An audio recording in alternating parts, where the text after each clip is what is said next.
We begin this streaming half hour with breaking news out of Northeast Portland. A pedestrian has been killed in a hit-and-run crash.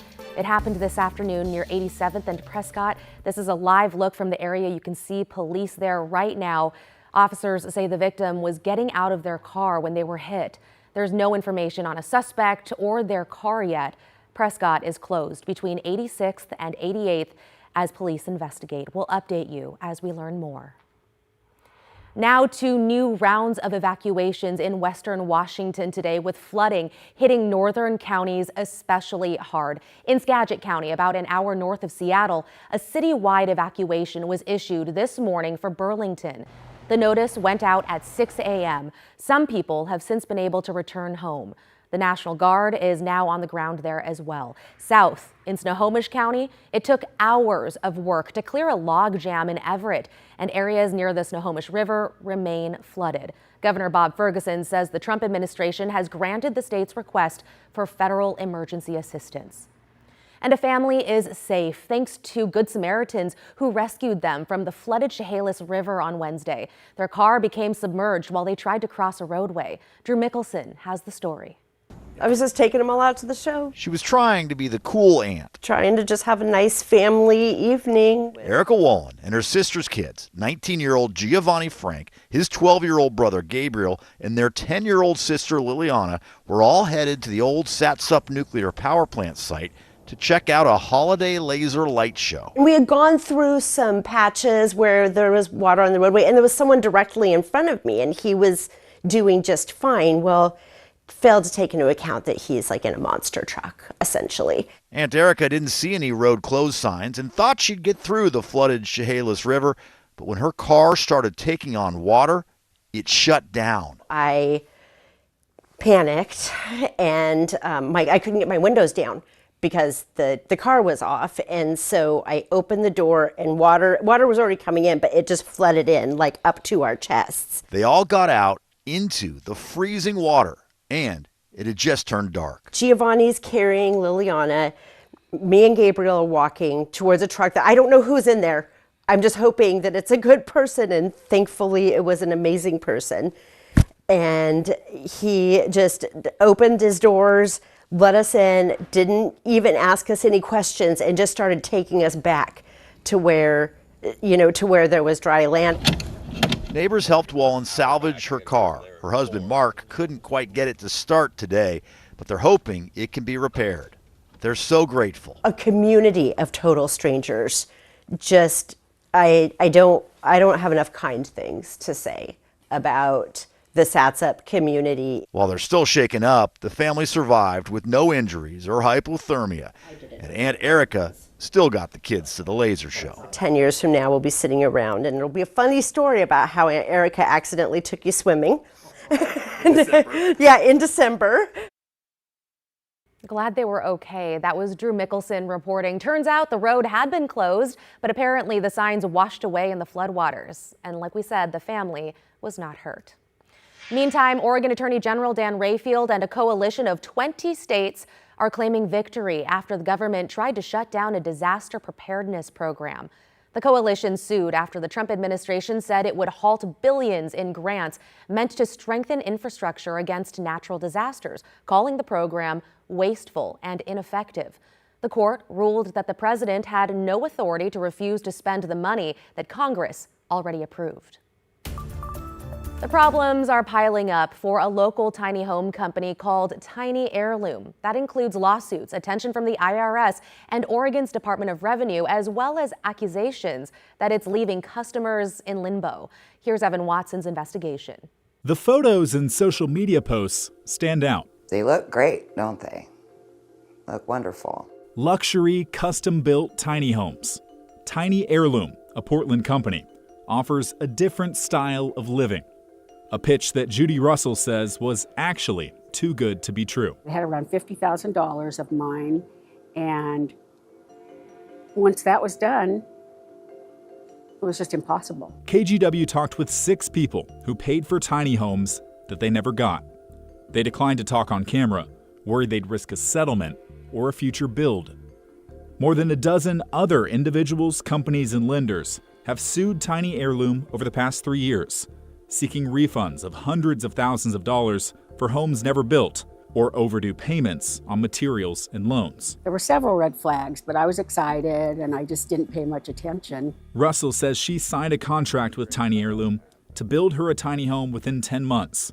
6 months in, after 2 deposits of $25,000 each, she was worried. There was just nothing being built. There were not solid plans. I knew I was in trouble. After months of little communication, I got a little ghosted.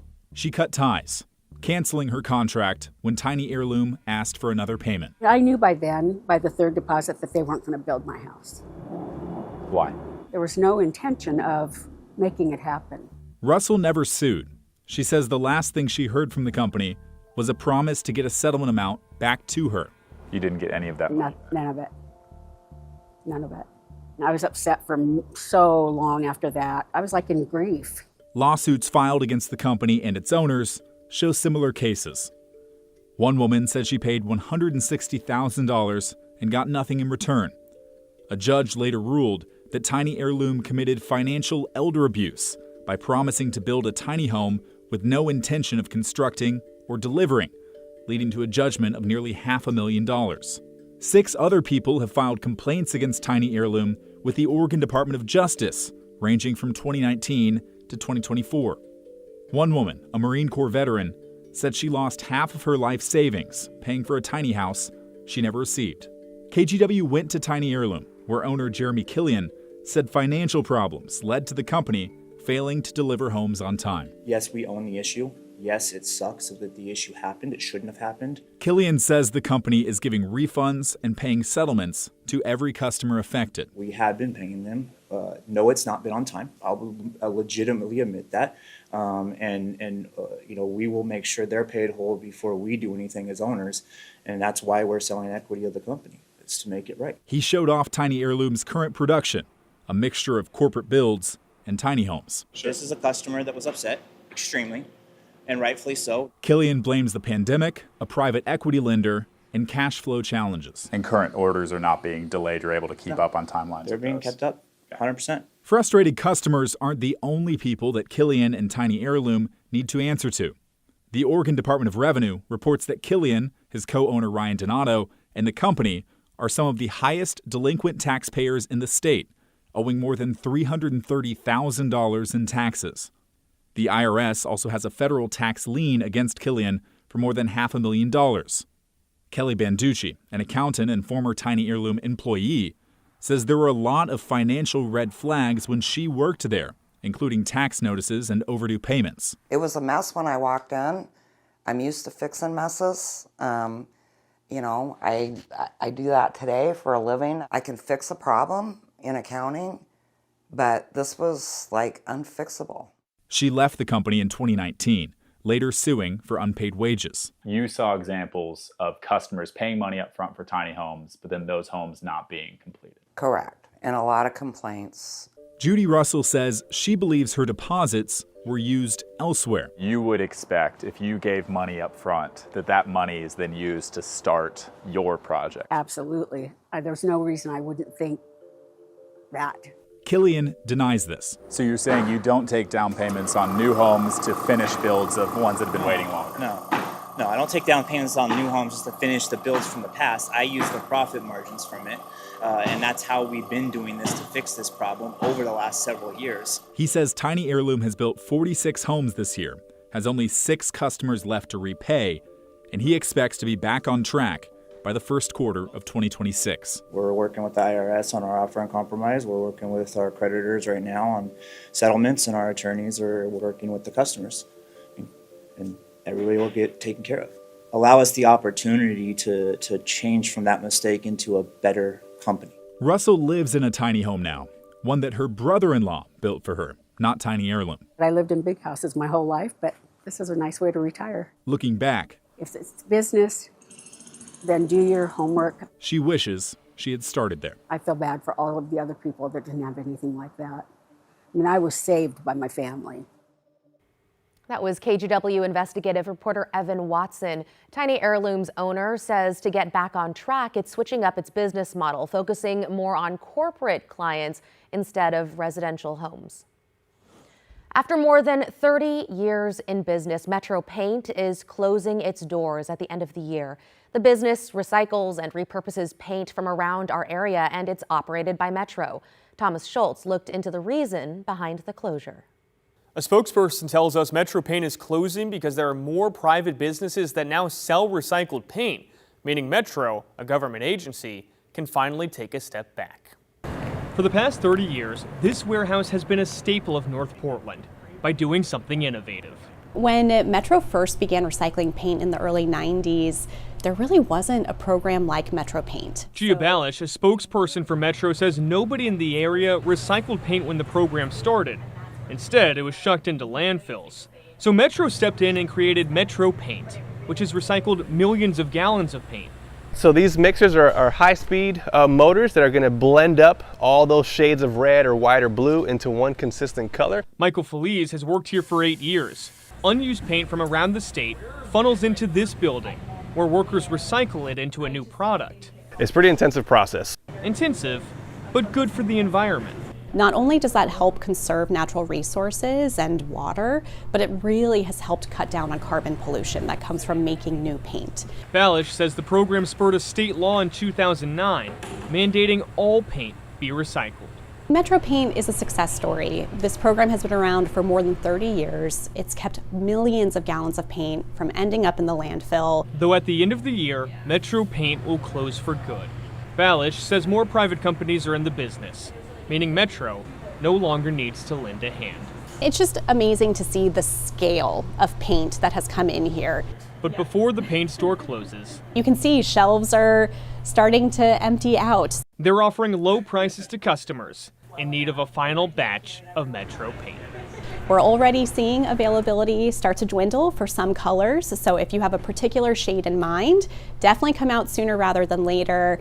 Earlier this week, paint was selling for $9 a bucket. Those prices will drop as Metro Paint gets closer to shutting its doors for good.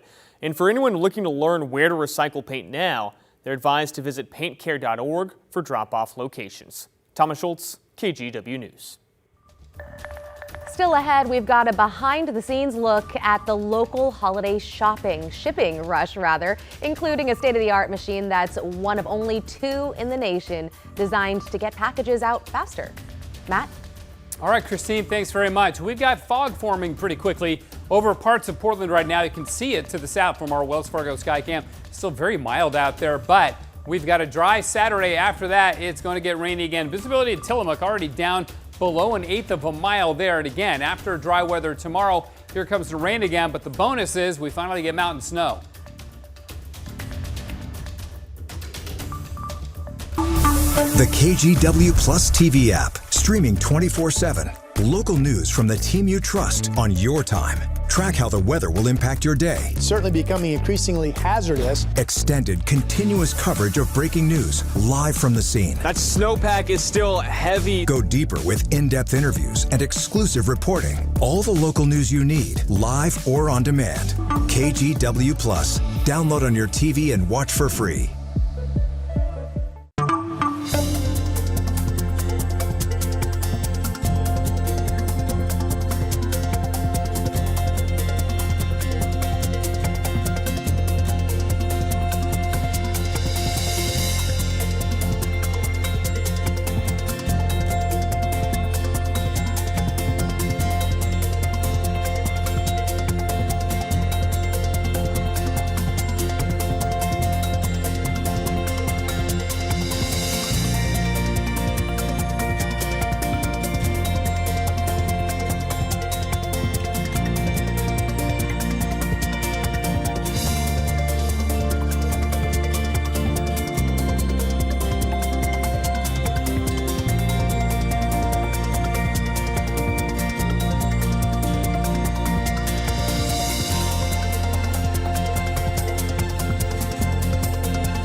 We have now issued a weather impact alert. We could expect conditions in some parts of our area to change drastically pretty soon, right? And very quickly, yeah.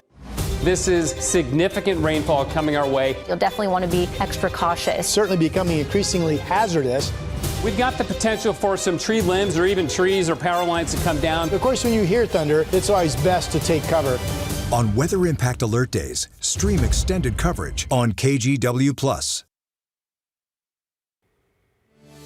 Welcome back. We're getting an up-close look at how the Postal Service has prepared for the holiday shipping rush. The USPS gave us a tour of the Regional Processing and Distribution Center. The highlight is a state-of-the-art machine they call EPS. It's one of only 2 in the nation. They say it processes packages up to 4 times faster than other systems. It creates the ability for us to have that efficiency and move those packages and process them locally, regionally, and nationally at a much higher rate, which is fantastic for us because right now this year, we're seeing an average of 2.8 days is the average delivery time from when a customer ships something to its local office that it receives it and delivers it. And like every year, there are really important shipping deadlines to keep in mind. For USPS Ground Advantage and First Class, it's December 17th. Priority Mail, the deadline is the 18th, and Express is the 20th, although keep in mind those options will be more expensive.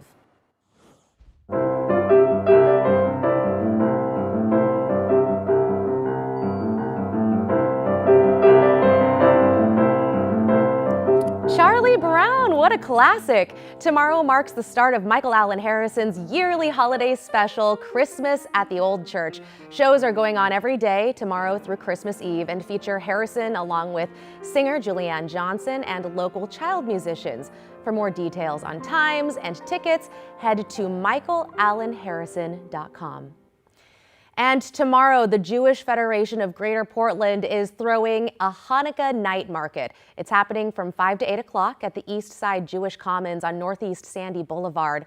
It'll have plenty of live music, food, and shopping. Fun stuff. And you know what, Matt? Yeah. Like this dry weather hitting at just the right time, so people can go out and enjoy these like holiday festivities on the weekend. Yeah, no, it's been a good run today and yesterday. But really, we didn't get much rain the last 2 days prior to today either. So it's been generally dry in Portland. That is going to change beginning on Sunday. But check this out, an amazing sunset from our Skycam up at Timberline Lodge in Mount Hood National Forest. Wait for it. See the blue sky and those clouds. Notice how, Christine, they're not really moving away. Oh, yeah, they're just kind of hovering over top. Yet the winds up there are quite strong. These are mountain wave clouds that are being formed. Right, so first it turns green, and then you go into the oranges, and then it goes into the reds. Ooh, I love that. You're right. This was a good payoff. Yeah, and the mountain turns magenta. Just a beautiful, beautiful look.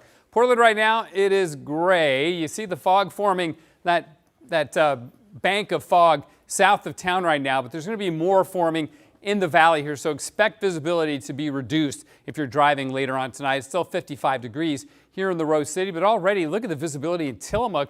If it says it's 0, that means it's below a 1/16 of a mile. That means you can hardly see your hand in front of your face. Really bad visibility of the Tillamook Valley right now. And Eugene is down to half a mile. We're going to get the visibility down in Portland too because we cleared off like Eugene did. The rest of the valley may just hang in there with low clouds overnight as opposed to getting fog. Our highs today, very dependent on whether or not you got sunshine. No surprise. 59 for Vancouver and Portland. We had a 60 in Troutdale. 51 though, only 51 in Aurora. Just that close. See how the temperature dropped where the low clouds hung on all day. Certainly we're cloud-free in Bend with 66 and Pendleton at 62. Now you see those mountain wave clouds forming here and then downstream from the Washington Cascades as well here because the winds aloft are still fairly strong right now coming around this ridge of high pressure as they are, which will maintain itself over us for tomorrow. Then we'll get the remains of this weather system bringing us some showers on Sunday. Then we see a shift back to a very moist southwesterly flow aloft, another atmospheric river Monday and into Tuesday. But the good thing is that one will move faster and it's going to cool off. About Tuesday night into Wednesday, it looks like the snow level finally drops on down as the jet stream sinks south of our latitude and stays down that way for a while. That means snow will be returning to the Cascades. In fact, we'll get the snow level down about 3,500 feet, maybe as low as 3,000 feet on Thursday morning. I think that'll be the snowiest day. But notice how at the back end of the graph here, it never goes back up to where it has been and where it is right now. And the snowfall forecast for about the last 24 to 36 hours just keeps going up and up and up. Now the model is saying 5 feet plus in the northern Oregon Cascades. We'll see if we get that much, but think of it this way, even if We only get half of those amounts. That'll be enough to get at least some of the ski slopes open in Oregon. And again, Wednesday, Thursday, Friday will be the days where it really begins to come on down. So again, I expect a ski season to begin at least in some form, not this weekend, but the following weekend. Now, see the light showers on Sunday, the heavier rain coming in Monday and into Tuesday, and then suddenly we start seeing the Cascades get lit up with the snowfall once we get into Wednesday and the end of next week. It is 55 though in Portland right now, another mild night out there. We'll see cloudy conditions in the morning with fog and then partly sunny after that, back to the mid-50s. 54 on Sunday, even with the showers developing. 60 on Monday, and then Tuesday, Wednesday, Thursday look wet and rather windy, especially on Tuesday. But again, the big story next week after the rain will be the return of snow to the Cascades. About time. Yeah, I was going to literally say that. It's about time. It is. Thanks, Matt. Still ahead, it is an age-old myth that always comes around in the winter time. We break down how you really catch a cold, and no, it's not from going outside with wet hair. That's what my mom always told me. Stay with us. The KGW Plus TV app, streaming 24/7. Local news from the team you trust on your time. Track how the weather will impact your day. Certainly becoming increasingly hazardous. Extended, continuous coverage of breaking news live from the scene. That snowpack is still heavy. Go deeper with in-depth interviews and exclusive reporting. All the local news you need, live or on demand. KGW Plus. Download on your TV and watch for free.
The KGW Plus TV app, streaming 24/7. Local news from the team you trust. Track how the weather will impact your day. Breaking news live from the scene. All the local news you need. KGW Plus. Download on your TV and watch for free. On Weather Impact Alert Days, stay informed, prepared, and connected with KGW and KGW Plus. Coverage that alerts you to what's coming and how it will impact you. Watch extended weather coverage on KGW Plus. In tonight's Verify, we're talking cold weather and your health. Megan Bragg breaks down a big myth surrounding wet hair. Okay, listen, I get it. Getting out the door on time in the morning, it can be hard. So after a shower, some may let their hair dry out in the car on their way to work or dropping off their kids. But can going out in the cold with wet hair make you sick? Let's verify. Our sources to answer this, the Mayo Clinic and the Cleveland Clinic. The Mayo Clinic says in order to get a cold, you would need to breathe in particles that have the virus. They can travel through the air by a sick person who coughs, sneezes, or blows their nose. You could also touch a surface that's contaminated. For example, if a sick person grabs a doorknob, then you grab it too and touch your eyes, nose, or mouth, the virus has found a way in. The Cleveland Clinic also points out that home heating and humidity can contribute to colds as people spend more time indoors. Running the heat dries out the house and can dry out sinuses, too. Experts say when your nose is not producing enough mucus flow, the immune system has to work harder to fend off a virus. Airborne infections also tend to pass more often and more easily between people when in a smaller space. So we can verify that no, going outside with wet hair will not cause a cold. With your Verify, I'm Megan Bragg. KGW Plus TV app, streaming 24/7. Local news from the team you trust. Track how the weather will impact your day. Breaking news live from the scene. All the local news you need. KGW Plus. Download on your TV and watch for free. On weather impact alert days, stay informed, prepared, and connected with KGW and KGW Plus. Coverage that alerts you to what's coming and how it will impact you. Watch extended weather coverage on KGW Plus.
We have now issued a weather impact alert. We could expect conditions in some parts of our area to change drastically pretty soon, right? And very quickly, yes. This is significant rainfall coming our way. You'll definitely want to be extra cautious. Certainly becoming increasingly hazardous. We've got the potential for some tree limbs or even trees or power lines to come down. Of course, when you hear thunder, it's always best to take cover. On weather impact alert days, stream extended coverage on KGW Plus. In your tech headlines today, the future of robotics is on full display in the California Bay Area at the Humanoids Summit. The summit is showcasing robots for major tech companies and robots like the psionic ability hand that can improve people's daily lives. The humanoid robot built to help teachers and nurses is also on display. Stay with us because we have another full hour of news coming up in just 2 minutes. In the meantime, let's take a step outside for this view from our Vancouver Skycam. A beautiful night out there to start off the weekend. Your top stories straight ahead.